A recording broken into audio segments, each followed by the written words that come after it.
Episode of the 2KU Weekly Podcast. I'm Antoine Joy 101. Danny V is here. Pig Bear is here. The Akron Zip is here. We have a 2KU game for you. Akron hosting Northern Illinois in this one. And we just got off a week of football. We're now in the double digits past week 10. Week 11 is in front of us. And we're in November. Crunch time for the 2KU season. How are you doing, Danny? I'm good. It's now November, which means it's getting colder, which means it's now time for action. Pig Bear? It's the time they always remember November. It's time to remember.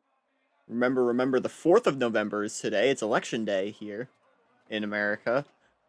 And it's decision time for conferences. We got some top stories here. Ole Miss upsetting number 3 LSU to take the lead in the SEC West. Their first top 5 win in Oxford since 1953. Oklahoma, with the upset win over ranked Nebraska, keep their Big 12 hopes alive. Georgia, beating the rival Gators. They are now cemented in the lead of the SEC East. And meanwhile, we have realignment news, which we've teased a week or so ago. There's already a big play in this one. But McNeese and Nichols officially on their way to the WAC in 2026. We're going to get things started with our game of the week.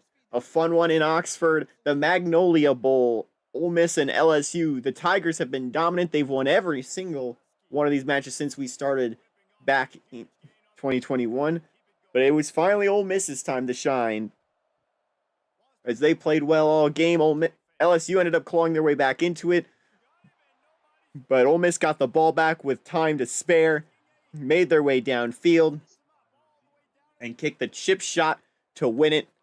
And the field was stormed in Oxford 24-21. Ole Miss now not only 6-3, but also in the lead in the SEC West. Danny? Yeah, that was a great game to watch, and now Ole Miss is now in the driver's seat. That's great for, I'm sure, everyone at LSU. They might be disappointed, maybe asking their state governor to take control, but I'm sure they're hopefully wanting the better route ahead. But good job to Ole Miss. It is LSU's first loss of the year. They're not out of the championship hunt, but they are going to need to walk on eggshells to get through it. You've got to win out, including a win against a team like Arkansas, as well as wins in the conference championship, potentially against a one-loss Alabama or Georgia coming up. Pig Ray, your thoughts on the matchup? I called it. I thought LSU could win, and they did. Move now to our November games on Saturday.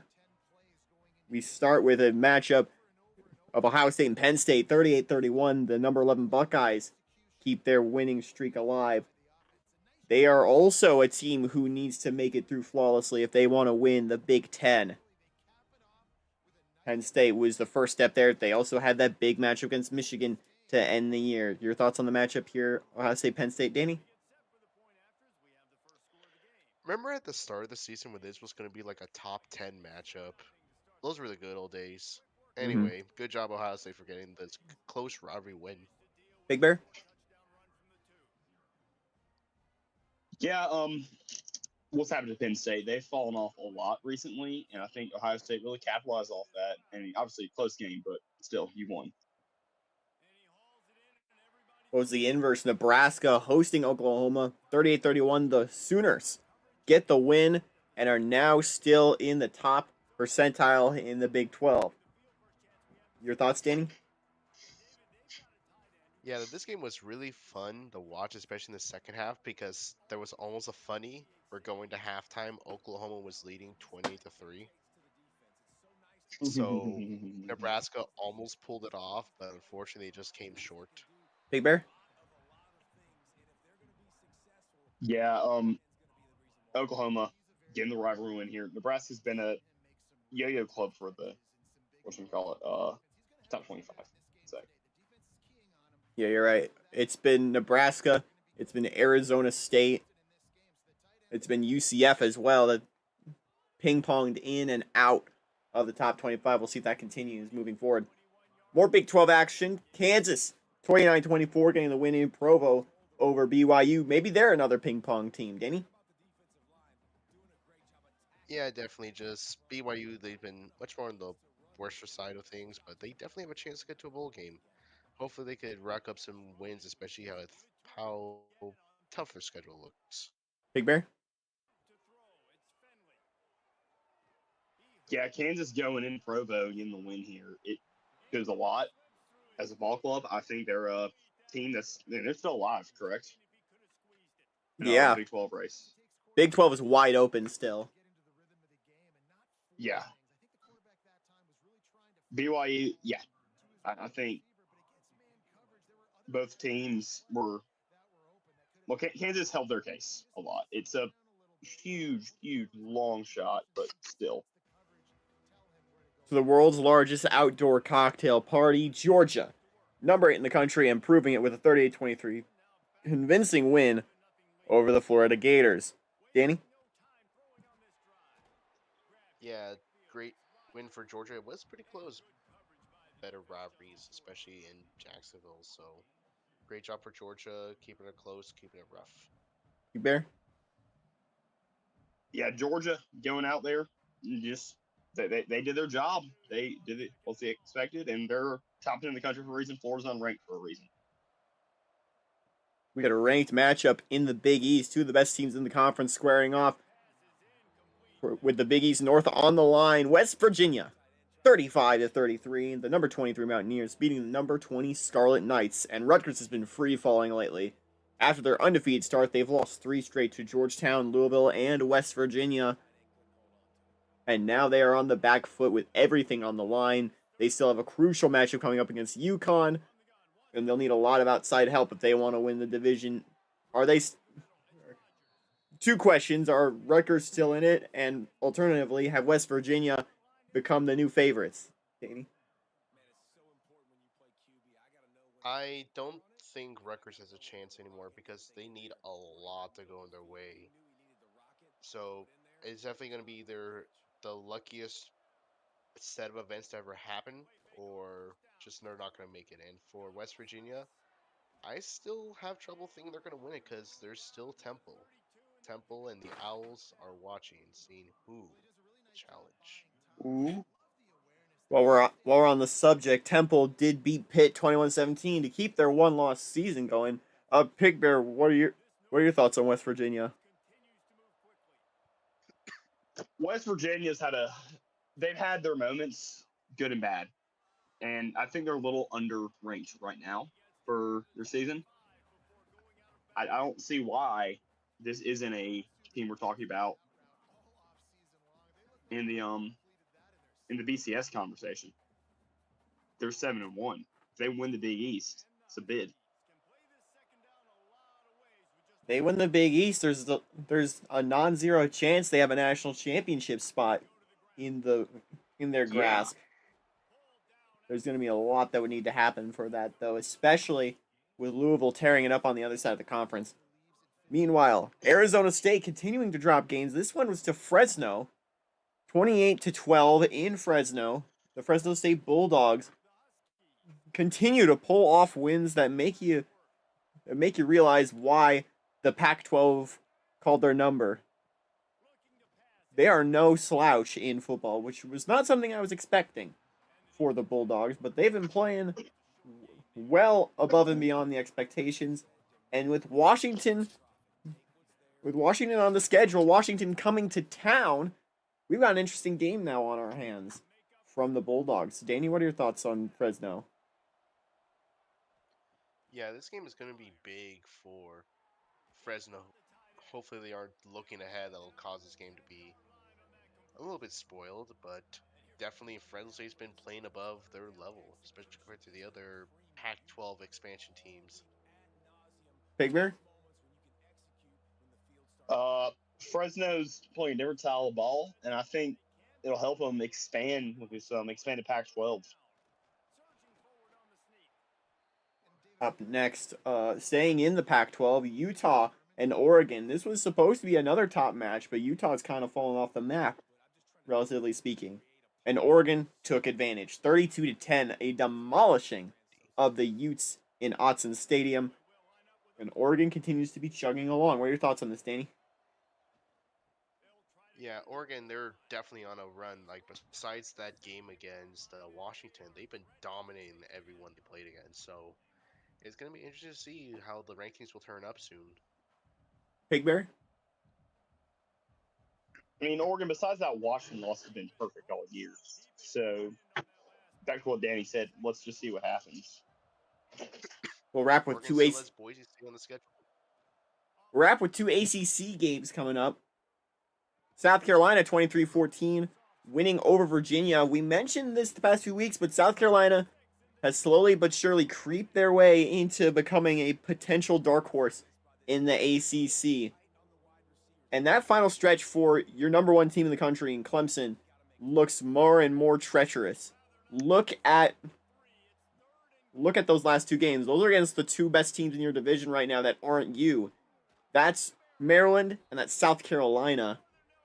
That's going to be a difficult stretch for Clemson. Do you think they make through the rest of the season unscathed, Danny? I'm actually thinking they won't. That with just how many tough games there are, it's gonna be a big tough game schedule for them, and Robbie Wicken will always pull off some sort of magic, especially when you're bailing in the cockfight. Big Bear? The football gods hate me. They'll lose both games. I'm personally thinking they will lose one. My thought is they're going to lose to Maryland, but they beat South Carolina to clinch the division. I think that If they were to win one,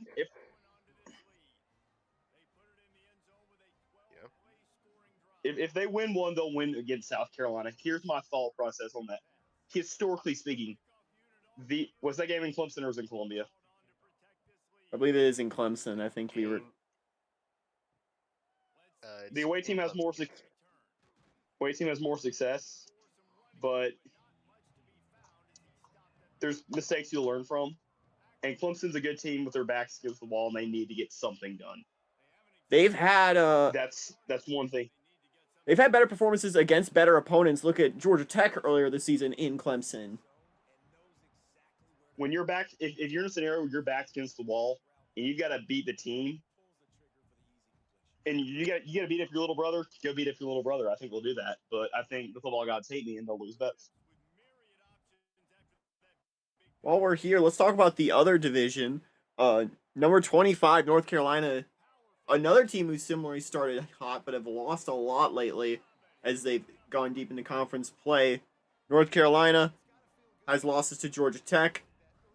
And now they have a loss to the Dave Show University Truckers. Yes.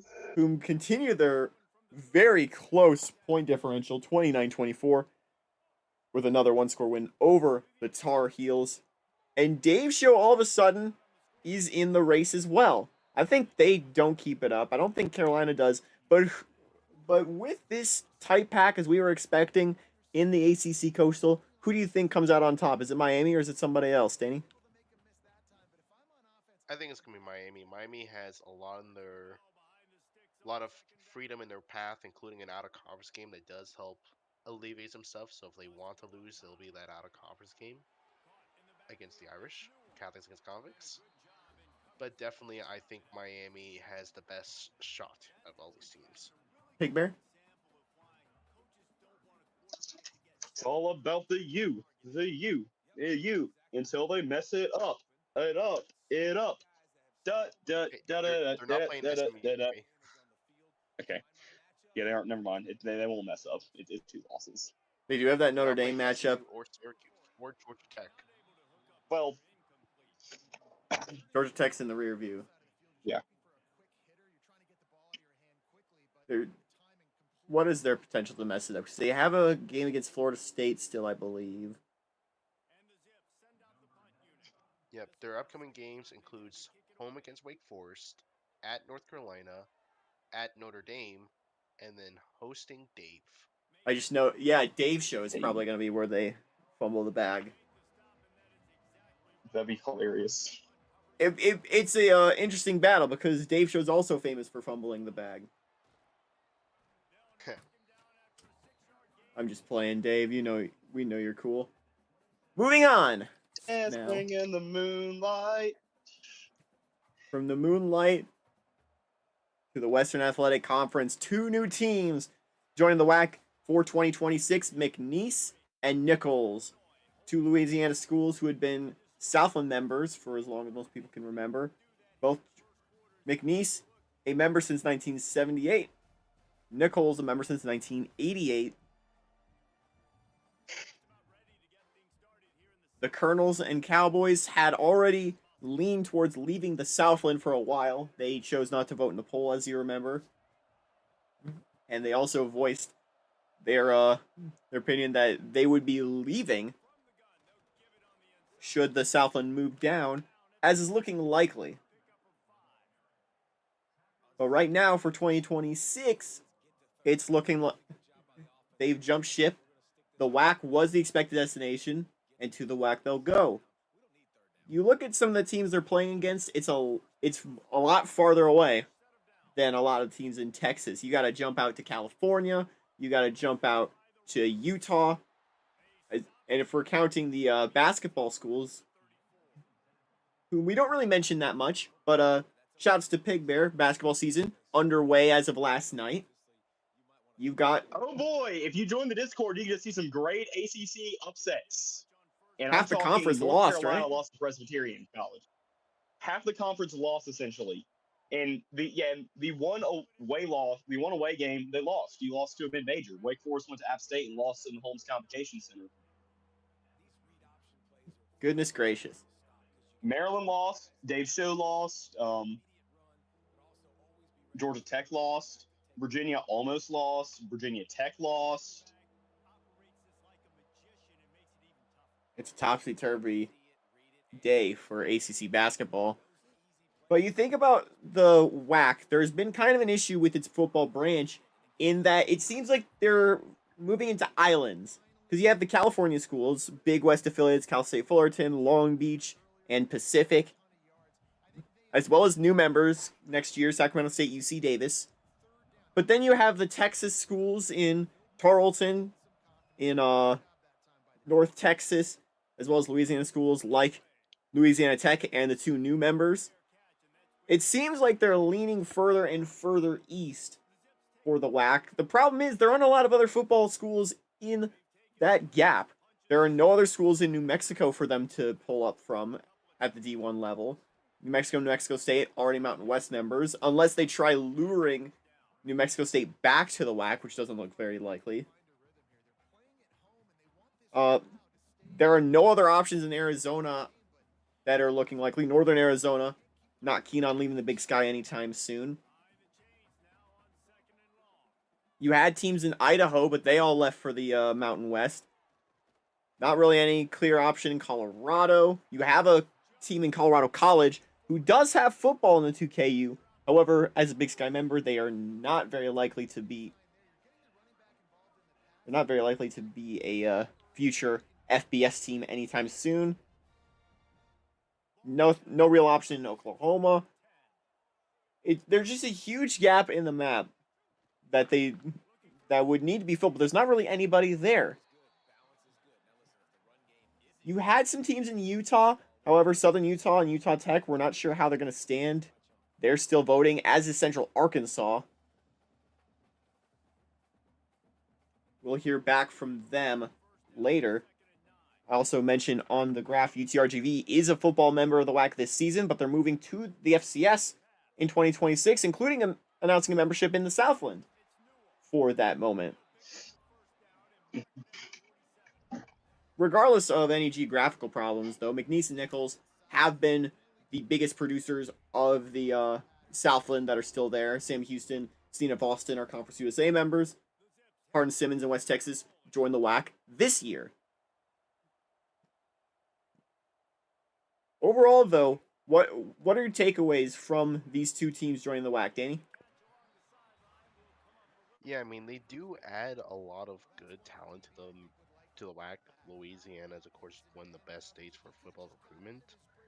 For these Western schools, then there's only one question I ask is just why are there just so few West Coast schools?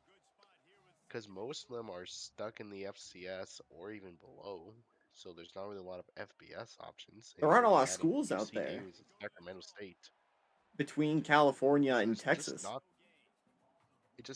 not a lot of schools out west. So if you want to expand, it's either out east or to truly delude yourself with FCS and D2.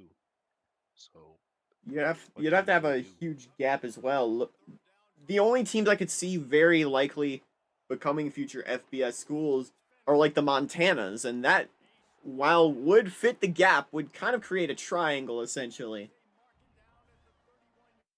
They would be on their own island, just Yeah, making another problem like what you're already on. Pig Bear, what are your thoughts on McNeese and Nichols' move? You've got islands, but I do think having Louisiana as a recruiting market is very good overall.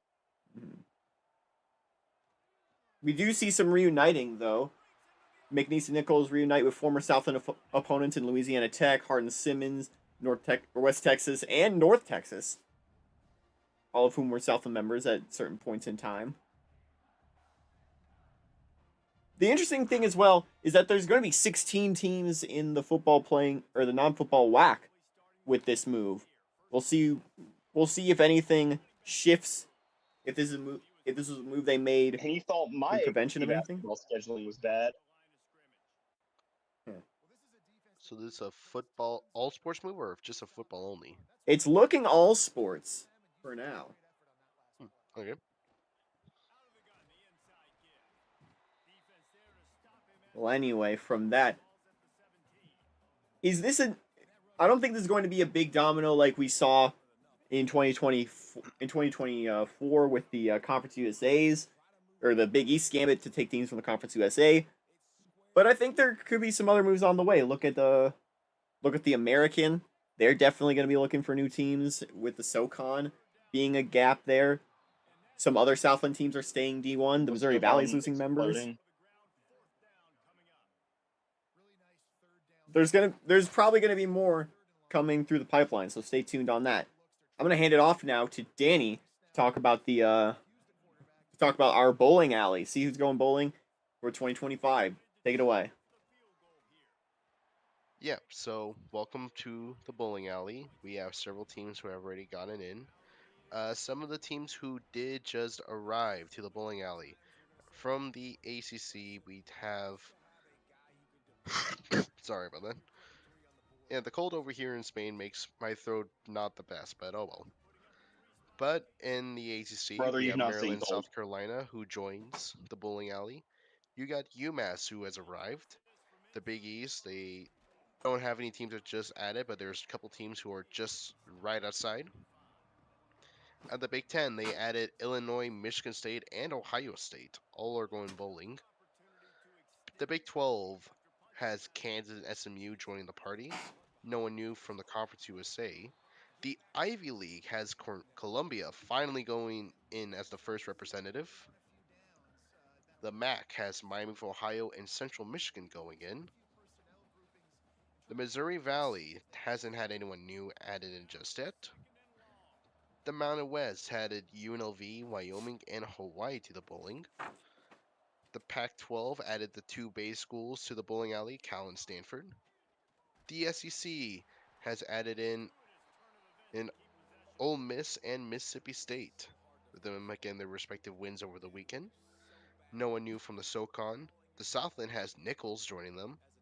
Sunbelt has South Alabama joining in, who has become a little bit of a surprise team in their conference. And no one new from the WAC has gotten in.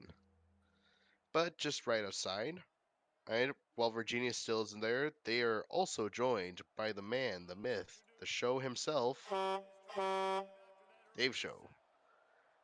The American still has Delaware and UGF trying to find their way in.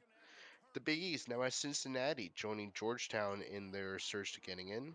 No one from the Big Ten is out. The Big 12 still has Nebraska waiting out. Conference USA now adds Western Kentucky to the teams who are outside. The Ivy League still has Harvard waiting out. The MAC has Northern Illinois waiting out. The Missouri Valley, they added in well, still is Youngstown State and North Dakota State. The Mountain West has no teams right outside.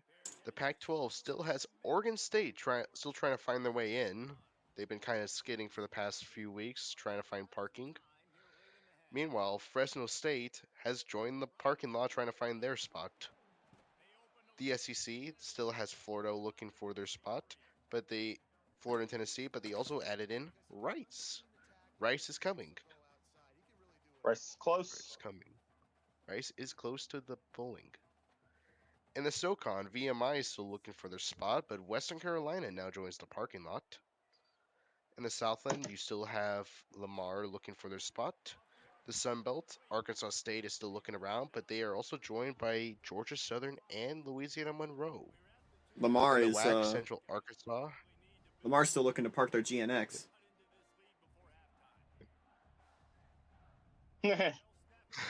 There you go. Yep. WAC has Central Arkansas still joining the parking lot, and in the Independence, Navy is now Sacramento State and UC Davis are still trying to find their way through thanks to the transition. Their highway is kind of a bit clogged up, but they're almost there.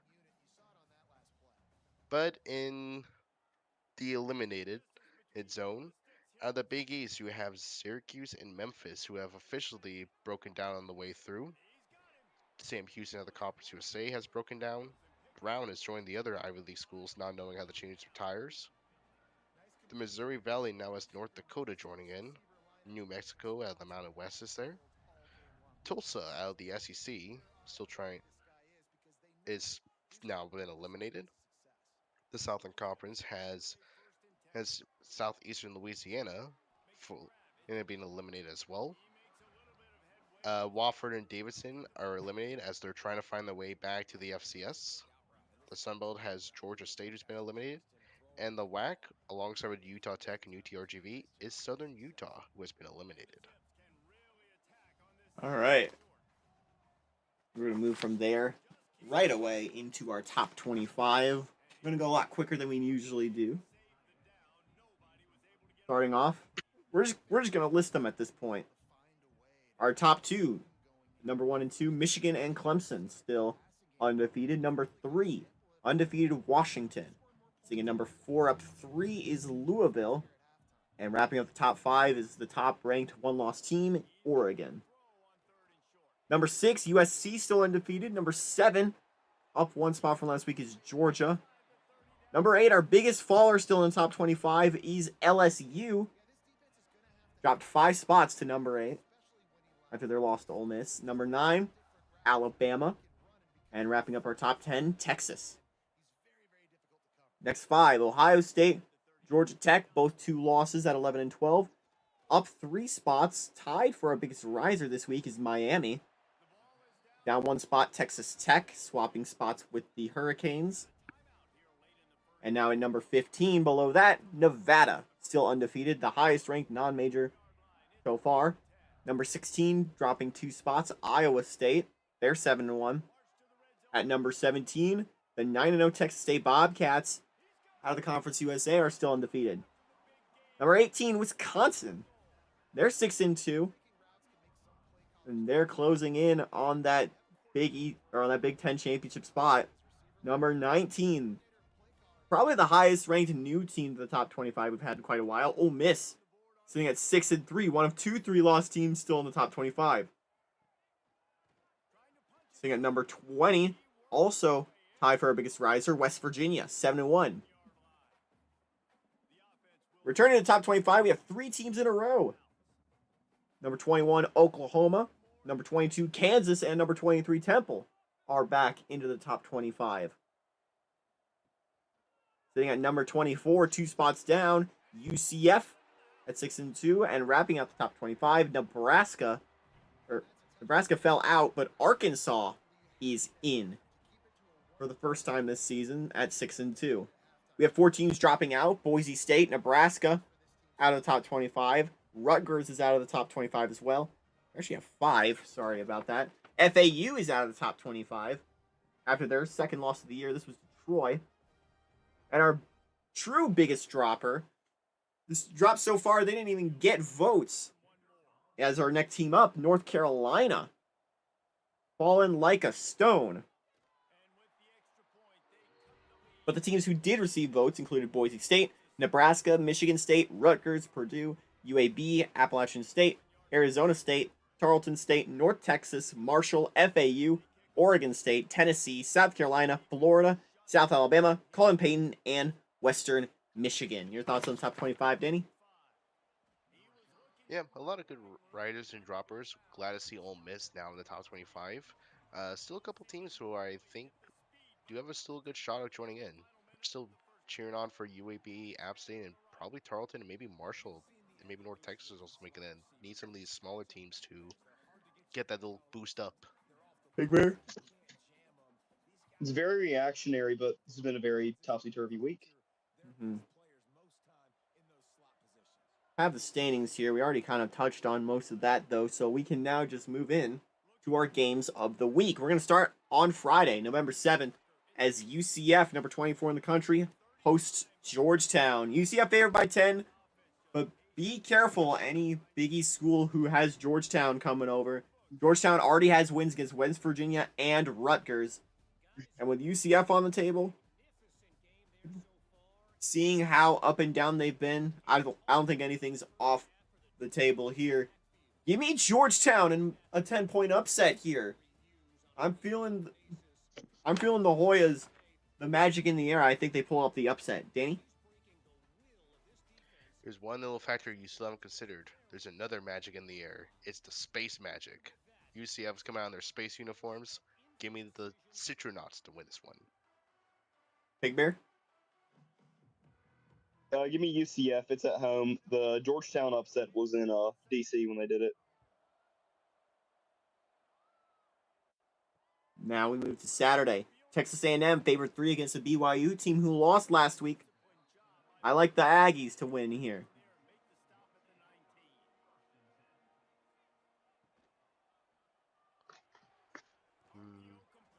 Sorry, I'm just a little distracted. I actually noticed there's actually a little error with the top right back, but oh well. Give me Michigan State to win this one close. You're on the wrong one. It's Texas A&M BYU. Oh, yep. Give me BYU in the upset. I like the Cougars. Big Bear? Give me Texas A&M on this one at home. Well, we already know what Danny thinks of the next one. Michigan State heads to Champaign to take on Illinois. Sparty favored by 6.5. I'll agree with Danny. Give me Michigan State to win it. Pig Bear? Give me Illinois in the win at home. Up next, ACC ball. Virginia sitting near the bottom of the ACC. They're 5-4. They take on a 6-3 Maryland. I like the Terps at home. They're favored by 10. Give me Maryland with the points. Danny? I'm going to pick... I like Maryland. It is a classic rivalry, so be careful, but I do think Maryland has enough power to win this game. Pig Bear? Give me Maryland winning at home. Up next, number 2 Michigan heads to South Bend to take on their rival, a struggling Notre Dame team. Michigan favored by 12.5. Give me Michigan in this one. Danny? Give me Michigan to win this one. It is going to be close, but Notre Dame's not been having a good season, so give me Michigan. Big Bear? Give me Michigan also. Arizona State heads to Corvallis to take on Oregon State. ASU favored by 2.5. Oregon State, you mentioned, has been stuck in a parking lot for the past few weeks. They're just waiting for their time to break through. I think this is it for the Beavers. Give me Oregon State to beat ASU at home. Danny? Yeah, I think I would agree with that. Arizona State's been on a bit of a tough skid, and I think Oregon State, they're due for a bounce back. So give me the Beavers to finally make it in.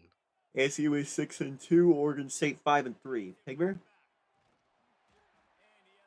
Give me Oregon State winning at home. Now we have another Pac-12 matchup. Number 3, Washington heads to Fresno to take on the Bulldogs. Washington favored by 8.5. This game is going to be close. This game is going to be very scary for Washington. I think the Huskies do pull it out, become the first team this year to make it to 10 wins. But please be careful. This game is going to be a cardiac one. Danny?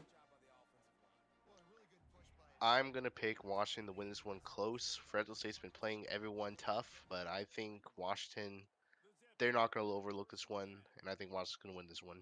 Big Bear? Give me Washington close.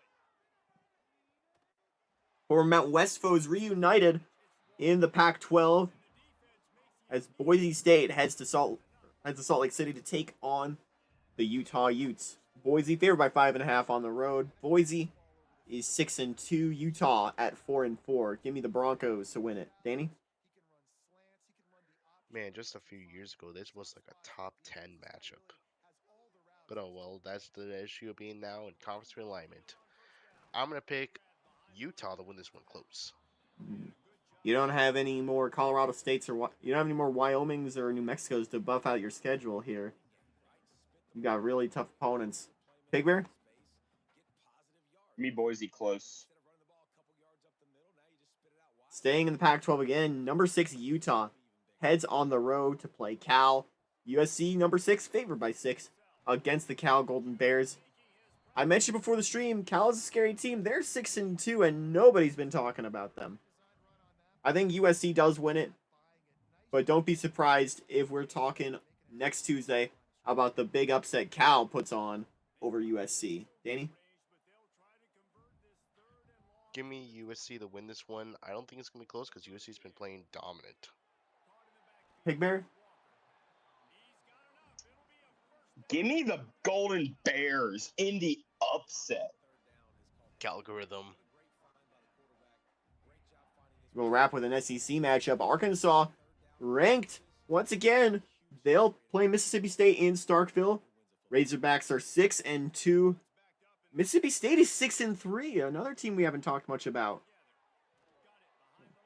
The Razorbacks are 4.5-point favorites over the Bulldogs. I like Arkansas to win it.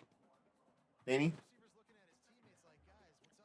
Yeah, give me Arkansas to win this one. I think it will be close, but I think the Razorbacks will go in and go pig. I think you cut out. I served pig. Pig time. Woo pig. Yeah. Pig time and electric points. Woo pig. I like Arkansas on this one. It's the Muppet Show with our very special guest star, the 2K Universe podcast. We're going to move to the game of the week, a ranked matchup in the Big 12 from Lawrence, Kansas. Only our second time going there. We went for the match between Texas and Kansas last season. Now KU hosting number 14 Texas Tech. The 22-ranked Jayhawks are underdogs in this one. Tech favored by 4.5. But this Big 12 race is anyone's to win, and it's going to be entertaining. Give me Tech. The tortillas are going to be flying from Lubbock all the way to Lawrence, and there's going to be nothing stopping them. Texas Tech is my favorite, I've already mentioned, to make it to the Big 12 championship against the Longhorns. And I think that holds true. Danny? Give me Texas Tech as well. I think they're gonna throw their tortillas from Lawrence, Kansas, and they're trying to get their way to Arlington. Big Bear? Send us home. Give me Texas Tech. I want to see the upset. I just can't see it. This is going to be an exciting Big 12 race and an exciting Big 12 game on Saturday. Texas Tech, Kansas. On the 2KU. Stay tuned for that. That's going to do it for us here on the podcast. Thank you all so much for watching. And so long from the 2KU.